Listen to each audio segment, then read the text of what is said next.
हाय, good afternoon. सास बहू और सेंसेक्स के आज के इस एपिसोड में आप सबका स्वागत है। हफ्ते का आगाज हो रहा है और इस हफ्ते की शुरुआत में ही अगले आधे घंटे मदद करने के लिए आपको आपकी स्क्रीन पर नजर आएंगे अरिहंत कैपिटल मार्केट्स के आशीष महेश्वरी साहब। Ashish ji, good afternoon. बस आ रहा हूं, जरा toll free number, WhatsApp number, Twitter ID please screen पे दिखाइए। आप लोग रीच आउट करिएगा। कई लोग रीच आउट करते हैं ट्विटर आईडी पर मैं महिलाएं नहीं होती तो रिप्लाई नहीं कर पाता हूं। महिलाएं होती हैं तो क्योंकि फिर इस शो में मैं साजबो सेंसेक्स में इनकॉर्पोरेट कर पाता हूं, सिर्फ उन्हीं को रिप्लाई करता हूं। I am sorry. बाकी क्वेरीज कोशिश होती है कि अदर देन साजबो सेंसेक्स जो शोज हैं क्वेरी बेस्ड, चाहे वो 10:30 का हो या शाम 7:30 का हो, उसमें इनकॉर्पोरेट हम लोग कर सकें। पर आप लोग रीच आउट करिए। भारतीय बाजार स्क्रीन पर आएंगे। दिक्कत भरी हफ्ते की शुरुआत। अच्छा, कुछ हद तक वार्निंग बेल्स पिछले हफ्ते आ गए थे जब वेडनेसडे थर्सडे प्रेशर के साथ कामकाज, और फ्राइडे तो खैर तगड़ा दबाव भारतीय बाजारों ने झेला था। 300 पॉइंट के आसपास निफ्टी, 1100 पॉइंट निफ्टी बैंक, तो लग गया था थोड़ा सा हम रिकपल कर रहे हैं जो डीकपल होकर ग्लोबल मार्केट से कामकाज हो रहा था, रिकपलिंग। और आज के प्रेशर के पीछे वजह, यूएस में प्रेशर माउंट हुआ था फ्राइडे को 0.25% तक का। उसके बाद आज सुबह यूएस के फ्यूचर्स फ्लैट थे। फिर जब 10:30 का शो खत्म कर रहा था तब 1/4-1/3 दबाव था, और इस समय यूएस के फ्यूचर्स अब 3/4 से ज्यादा के दबाव के साथ ट्रेड हो रहा है। डाउ फिर से 200 पॉइंट और फ्राइडे के 500 पॉइंट के ऊपर प्रेशर दिखा रहा है। नैस्डैक ऑलमोस्ट 1% की कमजोरी के साथ ट्रेड कर रहा है। तो ये गिरावट ग्लोबली थम नहीं रही है। यूएस से क्योंकि शुरू हुआ है, यूएस में प्रॉफिट टेकिंग का सीरियस तड़का था, वही ग्लोब रिफ्लेक्ट कर रहा है। हमारे लिए एक दूसरी दिक्कत की बात, हम तो फिर भी रेजिलिएंट थे। एक बार रुपया दिखाइएगा। एज वी स्पीक रुपया अपने नए रिकॉर्ड लोस पे इस समय कामकाज करता हुआ, ये देखिए 81.65 81.64 रिकॉर्ड लोज है। बिल्कुल उन्हीं लेवल्स पे रुपया इस समय खड़ा हुआ है। 82 की तरफ हम बढ़ते हुए नजर आ रहे हैं। काफी समय तक 80 के डिफेंड कर रहे थे लेवल्स को हम मोटा मोटी, चाहे वो आरबीआई इंटरवेंशन हो या फिर हमारी इकोनॉमी पे भरोसा। वो जो रुपया एकदम से कोलैप्स होना शुरू हुआ है, वो दिक्कत की बात। इस समय एशिया में one of the weakest currencies है ट्रेडिंग सेशन के लिहाज से रुपया। इस तरह से प्रेशर माउंट हो रहा है, इस तरह से रिस्क ऑफ हो रहा है, और रुपए की वो कमजोरी शायद बड़ा ट्रिगर बन रही है इक्विटीज में रिस्क ऑफ के लिए। तो हम लोग जो रेजिलिएंट थे, वो रेजिलियंस अब वैलिड नहीं लग रहा अब, क्योंकि ग्लोबली कंसर्न्स माउंट हो रहे हैं। और सिर्फ ये नहीं है कि ब्याज दरें बढ़ना, रिसेशन को लेकर डे ऑन डे नई नई अपडेट्स आना, जियोपॉलिटिकल कंसर्न्स बढ़ना, सब एक साथ हो रहा है, और ये दिक्कत की बात। आशीष जी, क्या कर रहे हो आप लोग? मार्केट्स पे व्यू क्या बन रहा है? ये प्रेशर तगड़ा माउंट होने की तैयारी हो रही है क्या? आप लोग का टारगेट क्या निफ्टी को लेकर ऑन द वे डाउन? देखिए, बिल्कुल आशीष, थोड़ा डिफिकल्ट समय तो है। ये हम स्क्रीन पे भी देख रहे हैं। और आपके फंडामेंटल कितने भी बुलिश हो, बट ग्लोबल जो सिनेरियो बना हुआ है उसके चलते हुए बिल्कुल आप पर भी इफेक्ट तो आने ही वाला है। क्योंकि अब जैसे हर सेक्टर की बात करें तो अभी इंटरेस्ट रेट यहाँ बढ़ जाएगा अगले सप्ताह, तो उसका इफेक्ट डायरेक्टली आगे जाके एक नए कैपेक्स पे आएगा। घर जो नए बिकने वाले हैं उन पे इफेक्ट आएगा, क्योंकि हाउसिंग लोन ही ऑलमोस्ट 9% तक पहुंच जाएगा धीरे धीरे करके। तो इसका जो कैस्केडिंग इफेक्ट है, क्योंकि एक जो इन्फ्लेशन है जब तक वो कंट्रोल नहीं होगा वर्ल्ड वाइड, तब तक इंटरेस्ट रेट साइकिल नीचे नहीं आएगा। तो इंटरेस्ट रेट साइकिल नीचे आने के बाद में ही सिस्टम में लिक्विडिटी आती है और वो पैसा इक्विटीज की तरफ जाता है। तो मेरा मानना है अगले 3-4 महीने जरूर क्रूशियल रहेंगे, और हमें क्लोजली वॉच करना पड़ेगा कि यूएस में इन्फ्लेशन किस करवट गर्भ बदलता है। उसके बाद से ही चीजें थोड़ी ठीक होंगी। और डोमेस्टिक मार्केट पे भी मेरा मानना है कि जैसे थोड़ा इंटरेस्ट रेट बढ़ता है तो उसके भी काफी नेगेटिव इम्पैक्ट मैन्युफैक्चरिंग कंपनीज पे आएंगे। तो अभी हम जो अपने क्लाइंट्स को एडवाइस कर रहे हैं कि थोड़ा सा डिफेंसिव सेक्टर्स पे अपनी पोजीशन शिफ्ट करें। तो जो एफएमसीजी है, फार्मा है, या पेंट के स्टॉक है, वहां पर अभी बैट लेने की सलाह दी जाए। थोड़ा डिफेंसिव सी तरफ मूव करने की सलाह। दिक्कतें हैं, और ध्यान रखें जो सेंट्रल बैंक एक्शंस, ब्याज दरें बढ़ना, फ्राइडे को हमारी पॉलिसी अनाउंसमेंट आएगा। और अगर कोई डाउट था किसी का 25, 35 और 50 के बीच में, तो अब लार्जली स्ट्रीट मूव कर गई है 50 बेसिस पॉइंट्स का, आधा टका ब्याज दरें हमारे यहाँ भी बढ़ने की तैयारी। तो ये सब इफेक्ट स्क्रीन्स पे प्ले आउट होता हुआ नजर आएगा। और ग्लोबल रिसेशन का डर देखिए, जब कच्चे तेल की सप्लाईज को लेकर तमाम इश्यूज, ईरान से माल नहीं आना, रशिया को लेकर पाबंदियां हैं, तब कच्चा तेल $85 के नीचे, इस समय ब्रेंट और 2% का दबाव। वीकेंड से लौट के आए थे, प्रेशर बढ़ता हुआ नजर आया था। कहां छोड़ा था हमने?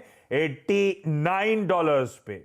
$89 वाला 87 पे सुबह था, 87 वाला 85 के नीचे स्लिप हो रहा है। इस तरह से क्रूड में प्रेशर हर दिन बढ़ रहा है। ये दिखा रहा है रिसेशन के फियर्स, ये दिखा रहा है स्लो डाउन के वरीज। तो हर एसेट क्लास वही चीख चीख के कह रही है। ये सब दिक्कतें स्क्रीन पे, ठीक है। सवाल जो आपके सिलसिले की शुरुआत कर रहा हूं, आज हमें गाजियाबाद जाना है, आज हमें हैदराबाद जाना है। और इनफैक्ट गाजियाबाद से 2 क्वेरीज थी, पर उनमें से एक मेरे पास अभी थोड़ी देर पहले अपडेट आया कि वो नहीं आ रही है इस चैनल पे। और रीजन था कि उन्होंने अपना पूरा पोर्टफोलियो बेच दिया इस शो से पहले, आज की गिरावट देख के। ऐसा नहीं करना है, एकदम पैनिक में नहीं आना है। पहले देख लेती किस क्वालिटी के स्टॉक्स थे आप लोगों के, आशीष जी से बात कर लेते, फिर आपको बेचना होता तो बेचते। इस पैनिक में अच्छी क्वालिटी के स्टॉक बेच देना वो गलत है। इतना डरने का नहीं स्क्रीन पे ऐसे देख के, थोड़ा सा एक्सपर्ट ओपिनियन लेके चलना है। खैर, अब वो शायद नहीं जुड़ेंगी।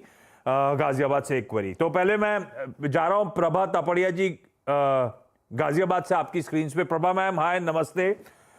हैप्पी नवरात्रि मैम आपको भी, इनफैक्ट आप सबको। ये गाजियाबाद में शाम को खेलने जाते हो आप लोग क्या? 9 दिन खेलने जाओगे क्या मैम? नहीं, अभी तो मैं डेनमार्क में आई हुई हूँ, तो डेनमार्क से आपसे बात कर रही हूँ। डेनमार्क में भी इंडियंस होंगे, गुजराती भरे होंगे, ऐसा नहीं है क्या? हाँ जी, है, थोड़े से हैं। तो आप लोग शाम को कुछ प्लान नहीं कर रहे हो क्या? नहीं, अभी तो नहीं किया है, क्योंकि बेटी वर्किंग है और सर उनके हैं, यहाँ कुछ जानता नहीं है, पर ठीक है, फिर भी थोड़ा सा होता है, तो उसके बाद में जाएंगे। डेनमार्क कैसे पहुंच गए? बेटी वहां पे काम कर रही है इसीलिए? हाँ जी, हाँ जी, हाँ जी, कोपेनहेगन में हूँ मैं अभी। अरे वाह, हर साल जाना होता है क्या? हाँ, जब भी टाइम मिल जाता है। अभी तो 1 साल के बाद में आई हूँ। कैसा माहौल है जब भी वहां? होती है महंगाई तो- दिख रही है क्या? नहीं, महंगाई तो बहुत है, बहुत पर है। वेदर बहुत अच्छा है। हाँ, वेदर बहुत अच्छा है, थोड़ा हल्की हल्की ठंड है। अरे वाह। और यहाँ हम लोग गर्मी झेल रहे हैं, बाजार की और मार्केट दोनों एकदम, और टेम्परेचर भी बढ़ रहा है। ठीक है प्रभा मैम, फिर आप क्या एक्टिवली कैसे पार्टिसिपेट, कितने समय के लिए हो, कब से हो वहाँ पे डेनमार्क में, और वहां से क्या डायरेक्टली इंडियन मार्केट ट्रैक करते हो या रख रखा पोर्टफोलियो में बस सामान? नहीं नहीं नहीं, करती रहती हूँ मैं। हाँ। मैं करती रहती हूँ, बहुत एक्टिव हूँ मैं, और करती रहती हूँ, कुछ ना कुछ करती रहती हूँ। और ये खुद ही डिसाइड करते हो, टेक्निकल्स देख के करते हो, फंडामेंटल्स देख के करते हो आप? नहीं, दोनों ही देखती हूँ, और दूसरे थोड़ी सी बहुत सीएनबी से आवाज में सुबह से चलता है मेरे यहाँ, और जो भी होता है उसके अकॉर्डिंग मार्केट का मैं देख लेती हूँ, और उसके बाद में कॉल लेती हूँ। परफेक्ट। तो प्रभा मैम, पहली क्वेरी महेश्वरी साहब के लिए कौन सी? ऐसा है, गॉडरेज प्रॉपर्टी लिया है। हाँ। 40 शेयर एट द 1400। अब ये डाउन होता ही जा रहा है, तो क्या करूं, एवरेज आउट करूं या क्या? ये क्यों लिया था? ये ट्रेडिंग वाला एस्पेक्ट था या फंडामेंटल्स देख के लिया था? फंडामेंटल्स देख के भी लिया था, लॉन्ग टर्म के लिए लिया था कि गॉडरेज प्रॉपर्टी मतलब रियल एस्टेट में बहुत अच्छी कंपनी है, और काफी ऊपर गया हुआ था, नीचे काफी आ गया था। हाँ। और इसलिए लिया था। ये बात तो सही है। गोदरेज प्रॉपर्टीज, महेश्वरी सर, हम लोग जब भी किसी भी एक्सपर्ट से पूछते थे, 2-3 नाम जो सिंगल आउट होते थे, उनमें से एक गोदरेज प्रॉपर्टी होता था कि क्वालिटी अच्छी है, रियल एस्टेट में एक अच्छी कंपनी है। और ये जब इसके पीयर सेट्स, चाहे वो Bangalore based real estate companies हो, कोई डीएलएफ हो, कोई ओबरॉय रियल्टी हो, जब अपने हाइट्स पे खड़े हुए थे, गोदरेज प्रॉपर्टीज सिंगल आउट होकर अलग से पिट रहा है। मेरे ख्याल से 2500-2600 वाला स्टॉक इन्होंने 1400 पे लिया, लेने के बाद और 250 रुपए नीचे। इस तरह की वीकनेस गोदरेज प्रॉपर्टीज में नजर आ रही है। और अब तो एनवायरमेंट भी खराब हो रहा है। एक तो गोदरेज ऐसा खराब चाल क्यों हो गई एकदम से, और अब क्या करूं जिन्होंने 1400 रुपए में पोर्टफोलियो में लेकर रखा है? जी, सबसे पहले तो प्रभा जी का बहुत बहुत धन्यवाद डेनमार्क से आपको कॉल करने के लिए यहाँ पर। और इनफैक्ट मेरा भी कोपेनहेगन जाना हुआ था, टिवोली गार्डन वहाँ पे बड़ा फेमस है, तो आई होप आप वहाँ देखकर आए हैं टिवोली गार्डन। जी हाँ, मैं होके आई हूँ। मैं तो इस डिबेट में पार्टिसिपेट नहीं कर सकता, मैं तो एमपी महाराष्ट्र के बीच से आगे जा ही नहीं पाता हूँ। आशीष जी, आप ही बात करो। जी जी। तो जहाँ तक अब आपने गोदरेज प्रॉपर्टीज का बात किया तो थोड़ा सा आपने स्टॉक को ऊपर के रेट पे बाय कर लिया है और अब क्या होगा रियल एस्टेट सेक्टर में, अब ये सेक्टर को थोड़ा चलने में मुश्किलात आएगी क्योंकि अब जैसे जैसे इंटरेस्ट रेट बढ़ रहे हैं तो अब आप देखेंगे जो रियल एस्टेट की जो सेल्स की वेलोसिटी है वो कम होगी और इसका सबसे ज्यादा इफेक्ट वहां पर आएगा जहाँ रेसिडेंशियल एरिया में वो कंपनीज काम करती हैं। तो गोदरेज प्रॉपर्टीज, ओबरॉय रियलिटी जैसे स्टॉक में आज हमने एक बड़ा करेक्शन ऑलरेडी आता देखा है। तो मेरी सलाह ये रहेगी कि सबसे पहले तो गोदरेज प्रॉपर्टीज एक अंडर परफॉर्मर ही रहा था क्योंकि लास्ट मार्च से जून क्वार्टर में जो उनका सेल्स बुकिंग में काफी गिरावट आया था।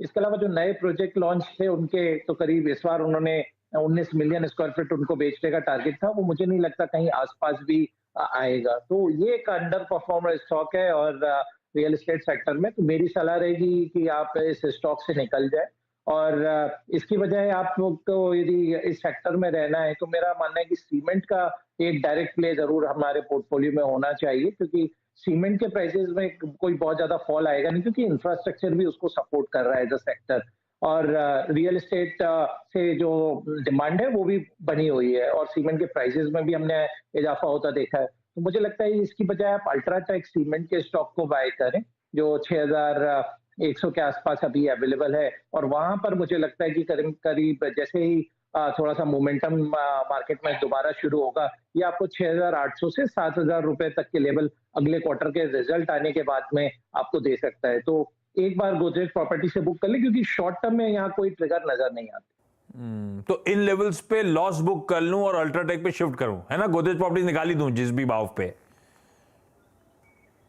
जी आशीष, मेरी यही सलाह है। बिल्कुल ठीक। हैदराबाद से कोमल कारवा आपको आपकी स्क्रीन पे नजर आएंगी। कोमल मैम, हाय, गुड आफ्टरनून। कोमल मैम, कैसे मदद की जाए आपकी? पहली क्वेरी कौन सी है मैम? गुड आफ्टरनून आशीष, नवरात्रि की शुभकामनाएं। मैम आपको मेरी पहली क्वेश्चन एयू बैंक पे, मेरे पास एयू बैंक के 100 शेयर्स है 685 के भाव से, तो मुझे इसमें रहना चाहिए या निकल जाना चाहिए? नहीं, तो हमने क्यों लिया था कोमल मैम? ये क्यों डिसाइड किया था AU small finance bank? Rational क्या था? कुछ मोमेंटम प्ले कर रहे थे या फंडामेंटल स्टडी किए हुए या किसी ने कहा था?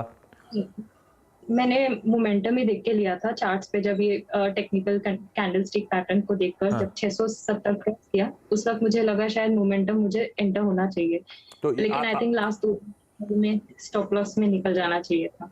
स्टॉप लॉस नहीं लगाया था? ये लगाया, देख रखा था कि इन लेवल्स में निकल जाऊंगी जब आएगा तो? यस। वो देखने वाला मामला फिर मन नहीं करता लॉस पे निकालने का इस उम्मीद में कि वापस हरे में आ जाएगा। अरे भाई, मोमेंटम प्ले किया था आशीष सर, अब वो थोड़ा सा फिजल आउट हो गया और बैंक्स और फाइनेंशियल्स की वीकनेस थोड़ी सी ज्यादा बढ़ गई है पिछले कुछ ट्रेडिंग सेशंस में। क्या करना है एयू स्मॉल में? जी, इनफैक्ट वीकनेस तो बढ़ने ही वाला है कि बैंकिंग सेक्टर पे और एनबीएफसी पर्टिकुलर सेक्टर में, क्योंकि जब इंटरेस्ट रेट बढ़ते हैं तो जो ग्रोथ बनी हुई स्लो डाउन होने वाली है क्योंकि आप हायर रेट पे इतने आसानी से ऑडियो में दिक्कत आ रही है। एक्चुअली फाइनेंशियल्स पे थोड़ी सी वीकनेस बढ़ने की बात आशीष जी कर रहे हैं क्योंकि एक काम करते हैं डायरेक्टर साहब, ऐसे समय वेस्ट करने से अच्छा नहीं, ब्रेक ले लेता हूं, ब्रेक के उस पर आशीष जी को रिपैच करिए, फिर कोमल की क्वेरी पे लौटेंगे।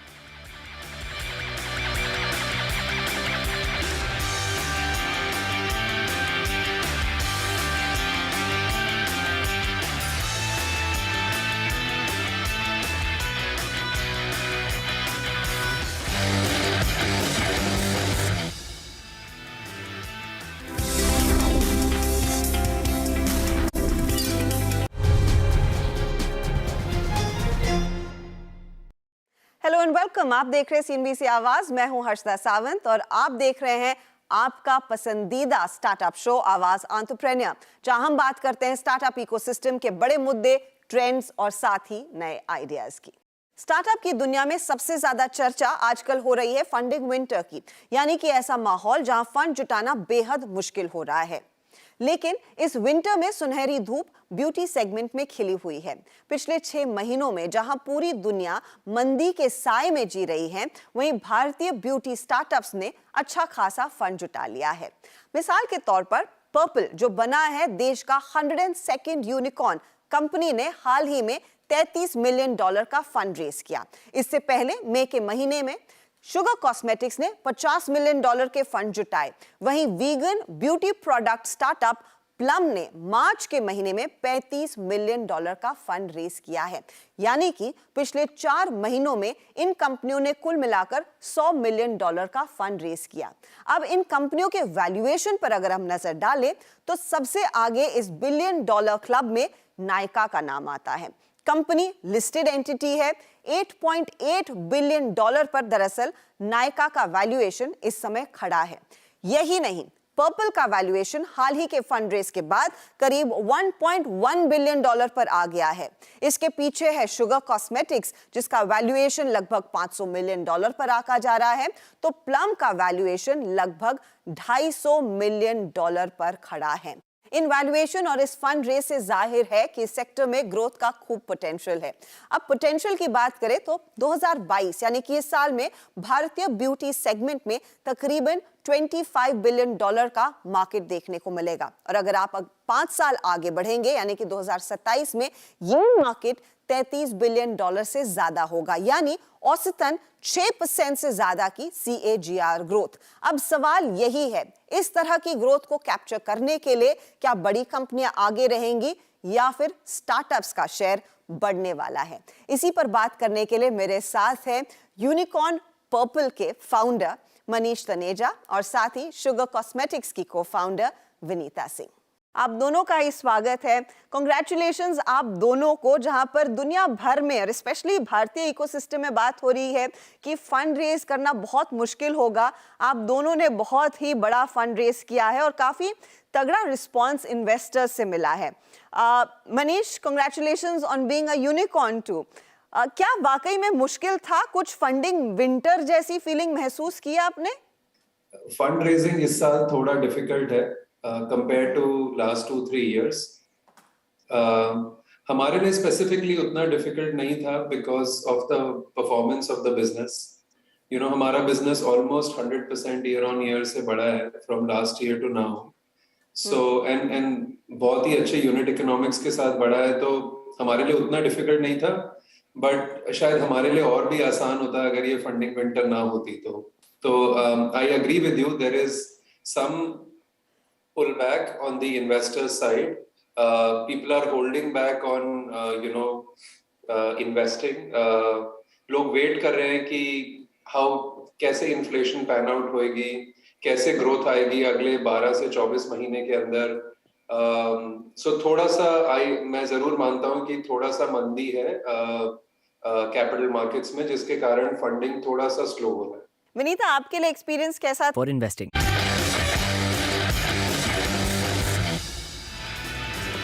आशीष ji, AU small finance bank.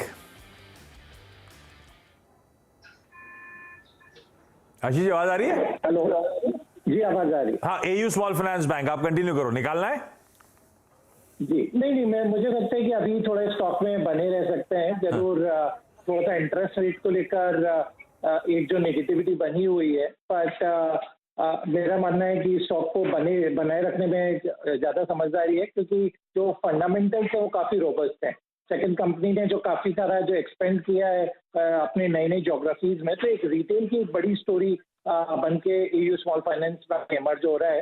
तो मेरी सलाह रहेगी स्टॉक में बने रहें और 3 महीने का टाइम दें, तो जरूर आपको जो आपका एग्जिट प्राइस है वो मिल जाएगा, क्योंकि अभी टाइमिंग के लिए थोड़ा सेक्टर वीक है, बट लंबी अवधि में कोई मुझे खराबी नजर नहीं आता। ठीक है, गलत ट्रेड में फंस गए थे लेकिन फंडामेंटली बढ़िया है, तो लॉसेस बुक नहीं करने। अगर आप कोमल जी 3 महीने का टाइम दोगे तो होपिंग कि आपको एक प्रॉफिटेबल एग्जिट शायद मिल जाए। प्रभा मैम, अगली क्वेरी गोदरेज प्रॉपर्टीज के बाद। आदित्य बिरला फैशन 100 शेयर हैं, 235 के भाव से लिए थे। हाँ। क्या करना चाहिए? ये लॉन्ग टर्म के लिए मैम? हाँ जी, लॉन्ग टर्म के लिए लिए हैं। और क्या करना चाहिए? तो बड़ा इन्वेस्टर जो है उससे सस्ते भाव पे तो आपने एंट्री कर रखी है, बैठना चाहिए। आशीष जी, क्या करें भाई? ABFRL आज का जलवे अच्छे हैं, स्टॉक अच्छा मूव कर रहा है और मैम की एंट्री बहुत अच्छे लेवल पे हुई है जी। और मेरी सलाह रहेगी बिल्कुल स्टॉक में बने रहने की, क्योंकि फैशन और रिटेल में इनफैक्ट अब आप देखेंगे तो ओवर पीरियड टाइम 2 ही कंपनियां रहेंगी, वो है रिलायंस और दूसरा है आदित्य बिरला फैशन रिटेल। और जो एक्सपेंशन आदित्य बिरला फैशन और रिटेल ने over a period of time किया है, और जो उनका पेंटालून और लाइफस्टाइल ब्रांड जो एक प्रीमियम कमांड कर रहा है, तो बिल्कुल ये स्टॉक में इनफैक्ट पोटेंशियल है 500 रुपए तक भी जाने का। तो मेरी सलाह रहेगी कि बिल्कुल स्टॉक में बने रहिए और 1 साल का इसमें आप टाइम दीजिए, आपको बेहतरीन रिटर्न मिलेगा। ठीक है, चलिए Prabha ji, Komal ji, thank you so much जुड़ने के लिए। और अपर्णा जी, अगर आप सुन रहे हो तो आपने ऐसे डंप नहीं करना है। आपकी स्टॉक्स तो अच्छे खासे दिख रहे थे, नाम जो मेरे सामने स्क्रीन पर आ रहे हैं, पर ठीक है, अगर आप सुन रहे हो तो अगली बार ध्यान रखना है, इतना घबराने का नहीं एकदम से, एक बार एक्सपर्ट से जरूर सजेशन लेना। Ashish sir, thank you so much जुड़ने के लिए। ब्रेक ले रहा हूं, ब्रेक के उस पार मिड कैप मंत्र। नमस्कार।